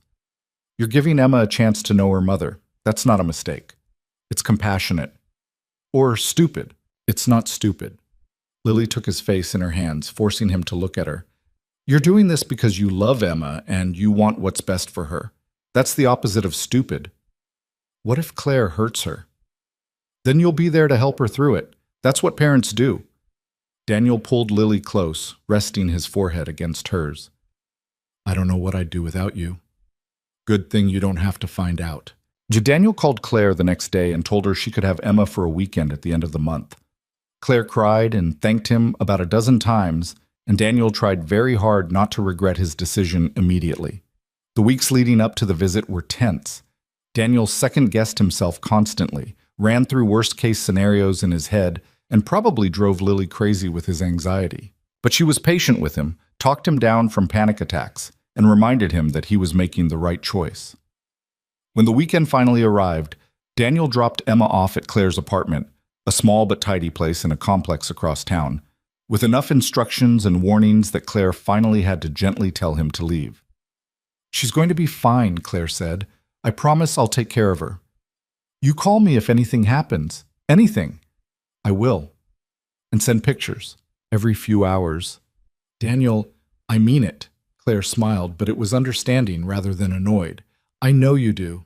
I'll send pictures. Daniel kissed Emma goodbye. She seemed more excited than nervous, which he took as a good sign, and drove home feeling like he'd left part of himself behind. Lily was waiting for him with takeout and a movie she'd picked specifically because it was stupid and mindless and required zero brain power. They ate on the couch, and Daniel checked his phone every 10 minutes until Lily finally took it away from him. She's fine, Lily said. Claire will call if something's wrong. What if she doesn't? Then your mom will. You have 3 different people watching out for Emma right now. She's probably safer than she's ever been. Daniel knew she was right, but that didn't stop the anxiety from eating at him. He made it through the movie, barely, and then convinced Lily to go to bed early just so he could lie there and stare at the ceiling while spiraling through every possible disaster scenario. Around midnight, his phone buzzed. Daniel grabbed it so fast he nearly dropped it. It was a picture from Claire. Emma in pajamas, brushing her teeth, giving the camera a goofy grin. The caption read, "Bedtime went smooth. She's doing great. We'll send another update in the morning." Daniel felt something in his chest loosen. He showed the picture to Lily, who'd woken up when he'd lunged for the phone. "See," she said sleepily, "told you she was fine." "Yeah," Daniel said, staring at the picture. "She is." He slept better after that, and when morning came, there was another picture. Emma eating pancakes, syrup all over her face, looking happy and unbothered. By the time Sunday afternoon rolled around and it was time to pick her up, Daniel had received a dozen pictures and 3 phone calls from Emma herself, all of them cheerful and unconcerned. When he arrived at Claire's apartment, Emma ran to him immediately, talking a mile a minute about everything they'd done, movies and pizza and a trip to the aquarium. "Did you have fun?" Daniel asked, kneeling down to her level. "Yeah, Mom showed me pictures of when I was a baby. She said I used to cry a lot." "You did," Daniel confirmed, glancing up at Claire, who looked tired but happy. "Thank you," Claire said quietly, "for trusting me with her." Daniel stood up, Emma still clinging to his leg. "How'd it go? Really?" "Good. Better than I expected, honestly. She's an amazing kid, Daniel. You've done such a good job with her." The compliment caught him off guard. "Thanks." "I know I don't deserve another chance," Claire said. "But if you'd be willing to do this again sometime, let's take it one step at a time," Daniel said. "But yeah, we can talk about it." Claire's face lit up, and for the first time since she'd come back into their lives, Daniel thought maybe, just maybe, this could actually work. On the drive home, Emma chattered nonstop about her weekend, and Daniel listened with half his attention while the other half processed everything that had just happened. When they got home, Lily was there, and Emma launched herself at her with the same enthusiasm she'd shown Daniel. "I missed you," Emma said, hugging Lily tight. "I missed you too, sweetheart," Lily said, and the easy affection between them made Daniel's chest tight in the best way. Later that night, after Emma was asleep and Daniel and Lily were curled up on the couch, Daniel finally let himself breathe. "You okay?" Lily asked. "Yeah, I think I am." "Told you it would be fine." "You're very smug when you're right." "I have to be. It happens so often." Lily grinned, then turned more serious. "I'm proud of you. I know that wasn't easy." "None of this has been easy," Daniel said. "But it's worth it, all of it, because I have you and Emma. And somehow we're making this crazy blended situation work." "We are," Lily agreed. "Not perfectly, but we're figuring it out." "Together," Daniel said. "Together," Lily echoed and kissed him. And for the first time in a long time, Daniel felt like everything was exactly where it was supposed to be. Spring came slowly that year, the kind of gradual thaw that made you forget winter had ever existed. By April, the apartment had settled into a rhythm that felt less like 3 separate people occupying the same space and more like an actual family. Emma turned 5 in March, a chaotic birthday party with too much cake and a dozen screaming kids that left Daniel exhausted and Lily laughing at his shell-shocked expression. Claire had come to the party, stayed for an appropriate amount of time, and left without any drama, which felt like a minor miracle. Things were good. Better than good, actually. Daniel had stopped waiting for the other shoe to drop, stopped bracing himself for disaster. He'd started to believe that maybe this was it, that maybe he'd finally figured out how to build something that lasted. And then one Saturday morning in late April, Lily woke him up at 6 in the morning looking pale and holding a small white stick. "We need to talk," she said. Daniel sat up, immediately awake. "What's wrong?" Lily held up the pregnancy test. 2 pink lines stared back at him. For a moment, Daniel's brain went completely blank. He stared at the test, then at Lily, then back at the test. Are you pregnant?" Lily said. Her voice was steady, but her hands were shaking. "I'm pregnant." Daniel opened his mouth, closed it, opened it again. "How?" "The usual way, I assume." No, I mean, we've been careful. Apparently not careful enough. Lily sat down on the edge of the bed, still clutching the test like it might disappear if she let go. I'm sorry. I know we didn't plan this. I know it's terrible timing with everything that's been going on. Stop, Daniel said, finally finding his voice. Don't apologize. But this isn't something to apologize for. He reached over and took her hand, and it was ice cold. Are you okay? How are you feeling? Terrified, Lily admitted. I took 3 tests. They all said the same thing. I don't know what to do. Daniel pulled her close, and she came willingly, tucking her head under his chin. His mind was racing, trying to process this information and failing spectacularly. A baby. They were going to have a baby. He was going to be a father again, and Lily was going to be a mother, and Emma was going to be a big sister. And, Daniel! Lily's voice was small. Say something, please. I'm thinking. That's not encouraging. I'm thinking, Daniel said again, that this is scary and unexpected and we probably should have been more careful, but he pulled back to look at her. But I'm not upset. Are you? Lily's eyes were shining with unshed tears. I don't know. I'm scared. I don't know anything about being a mom. What if I'm terrible at it? You won't be. You don't know that. Yes, I do. I've watched you with Emma for over a year now. You're already better at this than you think. Emma's not a baby. Babies are different. They're small and fragile, and they cry all the time and not. Lily. Daniel cupped her face in his hands, forcing her to look at him. Breathe. We've got time to figure this out. Do we? Because I'm pretty sure babies come whether you're ready or not. Then we'll figure it out as we go, like we've been doing with everything else. Lily let out a shaky laugh. That's not exactly reassuring. It's the best I've got right now. They sat there for a while, just holding each other while the sun came up outside their window. Eventually, Daniel heard Emma's door open and the patter of small feet heading toward the bathroom. We should tell her, Lily said. Not yet.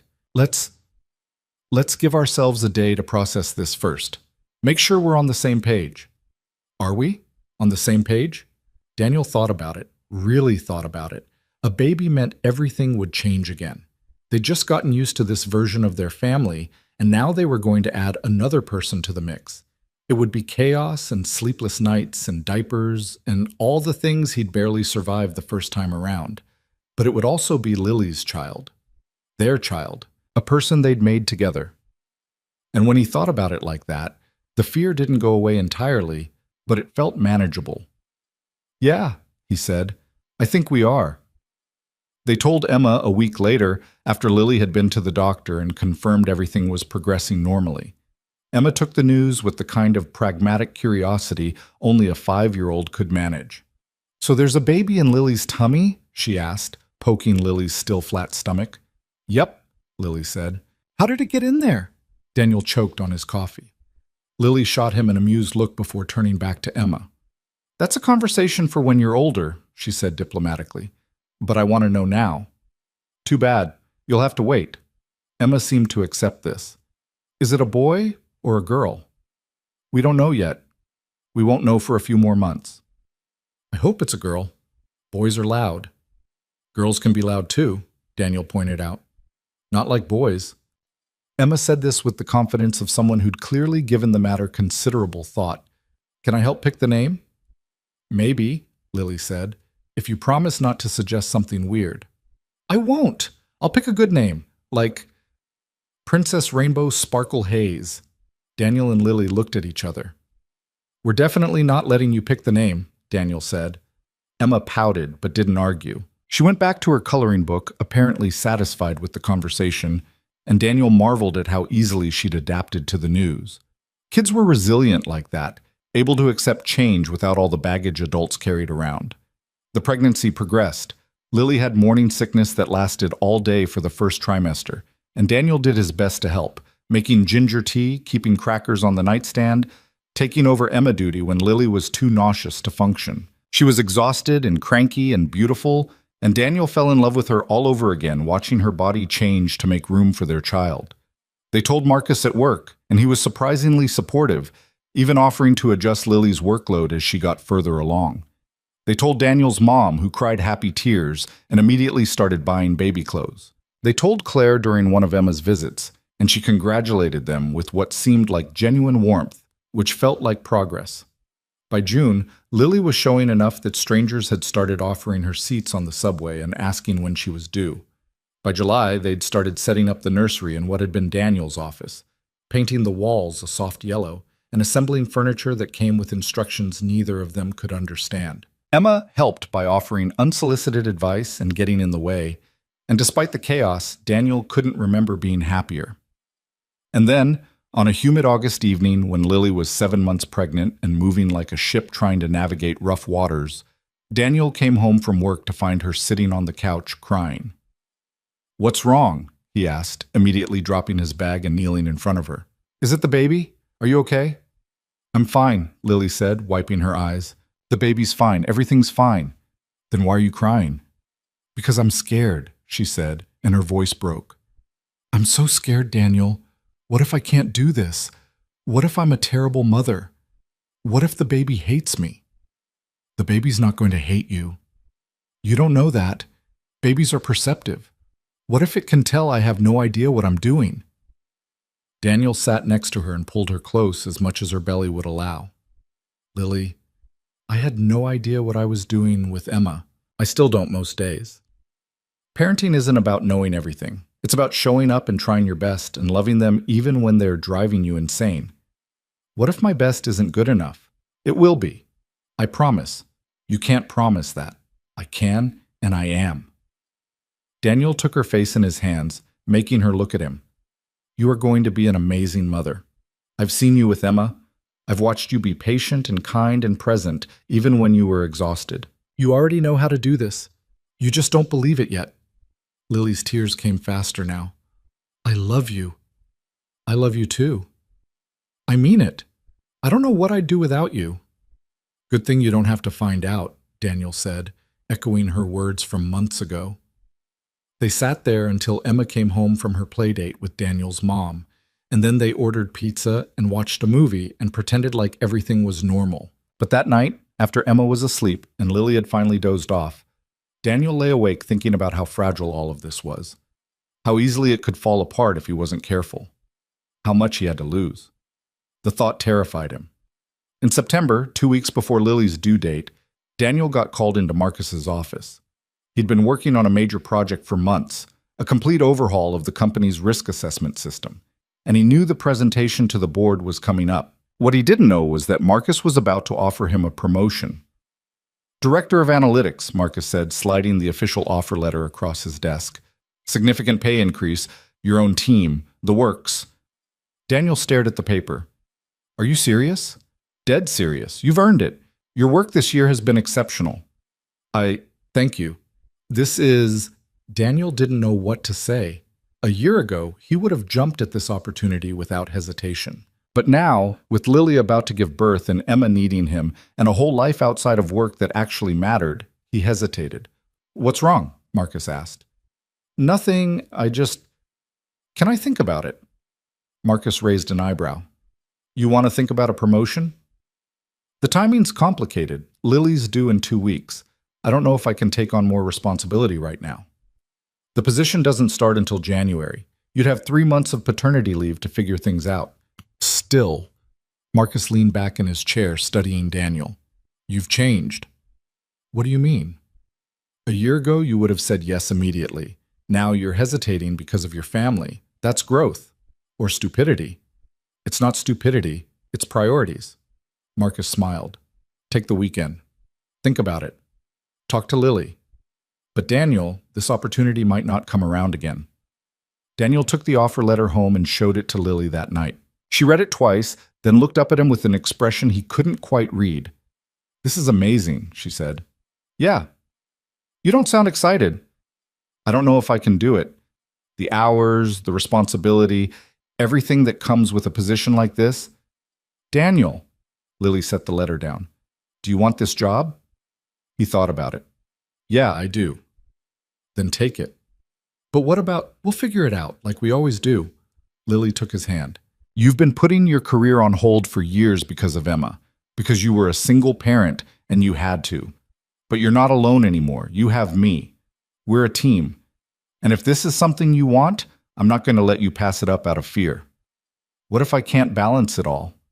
Then we'll adjust. But you won't know unless you try. She squeezed his hand. Take the job, Daniel. You've earned it. Daniel looked at her.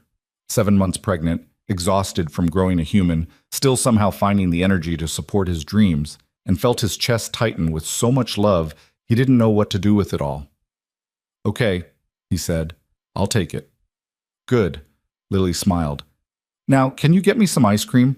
This baby is demanding mint chocolate chip. At 9 o'clock at night? The baby doesn't care what time it is. Daniel laughed and got up to get her ice cream. And as he walked to the kitchen, he thought about how much his life had changed in 4 years, how he'd gone from barely keeping his head above water to this, a family, a career, a future that felt solid instead of precarious. It wasn't perfect. Nothing ever was. But it was his, and that made it worth everything. Lily went into labor on a Tuesday morning, 2 days before her due date. Daniel was at work when she called, her voice tight with pain. It's time, she said. Time for what? Time for you to get home and take me to the hospital, you idiot. Daniel was out of his chair and grabbing his keys before she'd finished the sentence. He made it home in record time, found Lily on the couch, timing contractions with an app on her phone, and somehow managed to get her to the car without panicking. Emma was already at his mom's place. They'd arranged it weeks ago, so it was just the two of them driving to the hospital while Lily breathed through contractions, and Daniel tried very hard not to crash the car. You're doing great, he said as they pulled into the hospital parking lot. I haven't even done anything yet, Lily gritted out. Still, you're very brave. If you're trying to be sweet, it's not working. Get me inside before I have this baby in the parking garage. Labor lasted 14 hours. 14 hours of Lily squeezing his hand hard enough to cut off circulation. 14 hours of doctors and nurses checking dilation and fetal heart rates. 14 hours of Daniel feeling completely useless while Lily did all the actual work. And then, at 11:47 p.m., their daughter was born. She came into the world screaming, red-faced and furious and absolutely perfect. The nurse cleaned her off and placed her on Lily's chest, and Daniel watched his girlfriend, the woman he loved, transform into a mother right before his eyes. Hi, baby, Lily whispered, tears streaming down her face. Hi, sweet girl. We've been waiting for you. The baby stopped crying almost immediately, as if recognizing her mother's voice. Daniel felt something crack open in his chest, something huge and overwhelming and terrifying in the best possible way. She's perfect, he said, his own voice thick with tears. She is, Lily agreed, looking up at him with so much love in her eyes that Daniel had to look away or risk completely falling apart. Do you want to hold her? Daniel nodded, not trusting himself to speak. The nurse helped transfer the baby into his arms. She was so small, smaller than Emma had been, all tiny fingers and delicate features, and Daniel looked down at his daughter and felt his entire world shift on its axis. Hi, sweetheart, he said softly. I'm your dad. The baby yawned, completely unbothered by the gravity of the moment, and Daniel laughed through his tears. They named her Sophie Grace Hayes. Emma met her sister the next morning and was immediately smitten, insisting on holding her despite needing 3 pillows to support her arms properly. Claire sent flowers and a card congratulating them. Daniel's mom cried happy tears and took about 1,000 pictures, and Daniel stood back and watched his family, all of them together in one room, and thought about how close he'd come to missing all of this. 3 years ago, he'd made a stupid joke in a moment of exhaustion, and it had blown up his entire life. But it had also led him here, to this moment, and he wouldn't change a single thing. They brought Sophie home 2 days later. The apartment felt impossibly small with 4 people instead of 3, and the first few weeks were a blur of sleepless nights and diaper changes, and trying to figure out how to care for a newborn while also making sure Emma didn't feel neglected. It was chaos, beautiful, exhausting, overwhelming chaos. Lily took to motherhood like she'd been doing it her whole life, though she still had moments of panic where she'd wake Daniel up at 3 in the morning convinced something was wrong. Emma appointed herself Sophie's protector and took the job very seriously, reporting any crying or discomfort to the nearest adult immediately. And Daniel divided his time between all of them, trying to be everything to everyone, and mostly just feeling like he was failing at all of it. "You're not failing," Lily told him one night after he'd confessed his fears while they both sat on the couch, too tired to move. Sophie was asleep in her bassinet, Emma was in bed, and they had maybe an hour before one of them woke up needing something. "I feel like I am." "You're not. You're doing exactly what you're supposed to be doing, showing up, trying your best, loving your family. That's all any of us can do." "I'm terrified I'm going to screw this up." "Me too," Lily admitted. "Every single day. But we're screwing it up together, so at least we're not alone."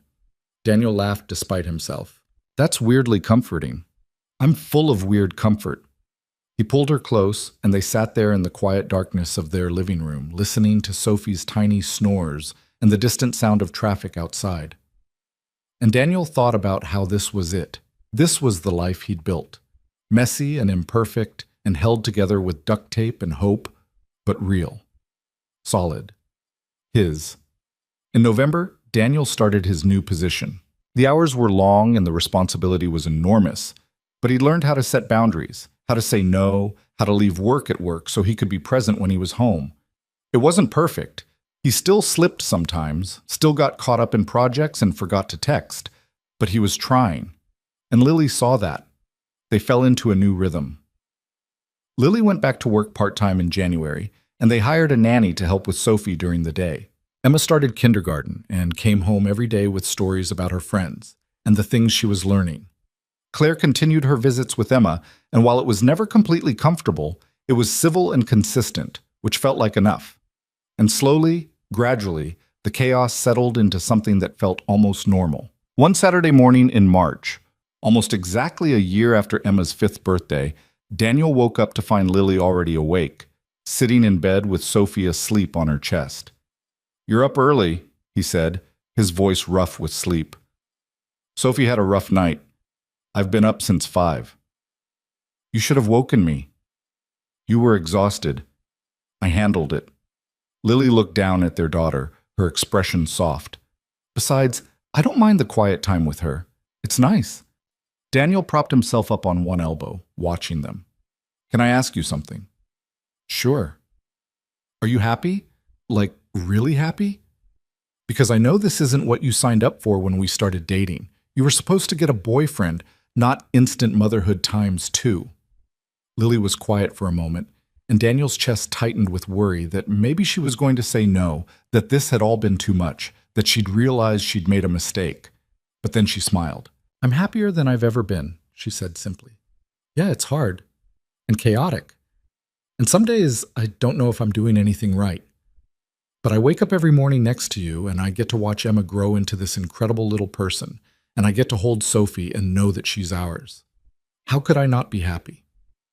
I want to make sure you don't regret this, any of it." "Daniel," Lily shifted Sophie slightly so she could reach over and take his hand.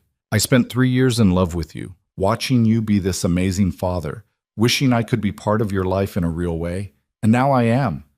I'm living the life I used to dream about. Why would I regret that?" "Because it's not easy."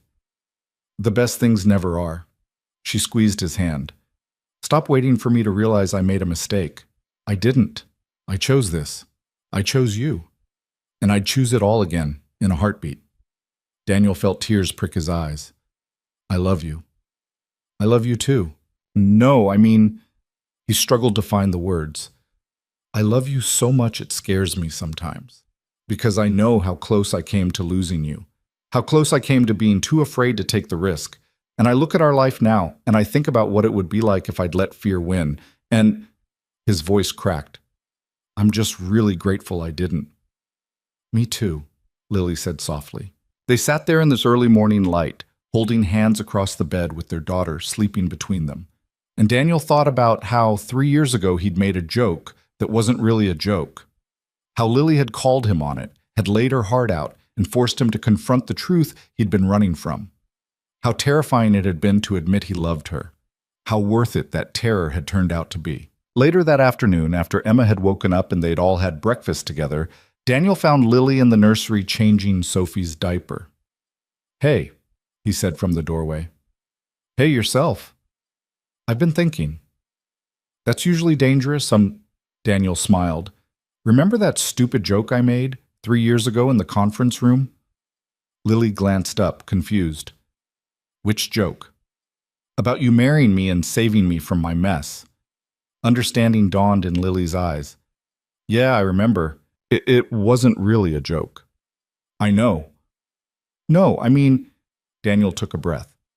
I mean, it wasn't a joke then, and it's not a joke now. Lily went very still.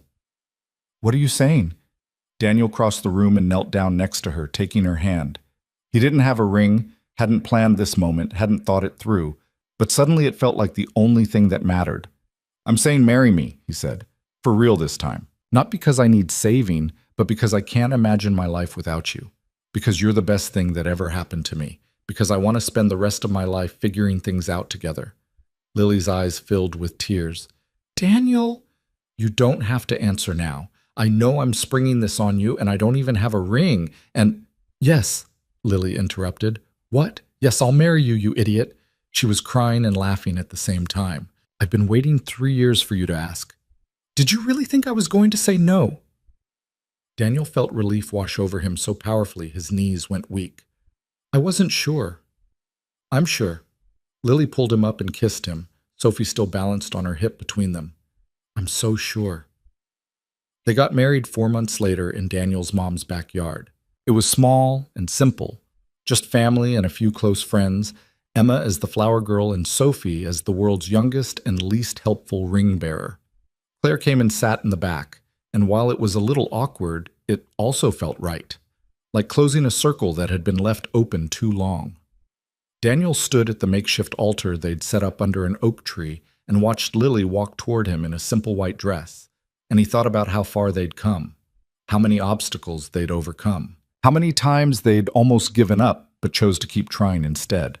When the officiant asked if he took Lily to be his wife, Daniel said yes without hesitation. When Lily said the same, her voice was steady and sure. And when they kissed, Emma cheered and Sophie started crying, and Daniel's mom took another 1,000 pictures, and it was messy and chaotic and absolutely perfect. At the reception, while Emma danced with Daniel's mom and Sophie napped in her carrier, Daniel and Lily stood off to the side watching their family celebrate. We did it, Lily said, leaning into him. We did, Daniel agreed. It only took us 3 years and a lot of emotional damage. Worth it, though. Definitely worth it. They stood there in comfortable silence, and Daniel thought about the night in the conference room when everything had changed, about how one careless joke had shattered the illusion he'd been living behind, about how terrifying it had been to finally admit the truth. And he thought about how sometimes the love you're most afraid to see is the one that saves you. Not because it's easy or simple or makes sense, but because it asks you to be brave, to take a risk, to choose vulnerability over safety and trust that the fall won't break you.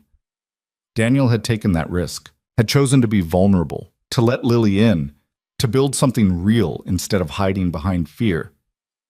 And it had been the best decision he'd ever made. Hey, Lily said, pulling him out of his thoughts. Yeah? Thank you. For what? For being brave enough to love me back. She squeezed his hand. I know it wasn't easy for you, but I'm glad you did it anyway. Me too, Daniel said, and meant it with every fiber of his being, because at the end of the day, that's what love was.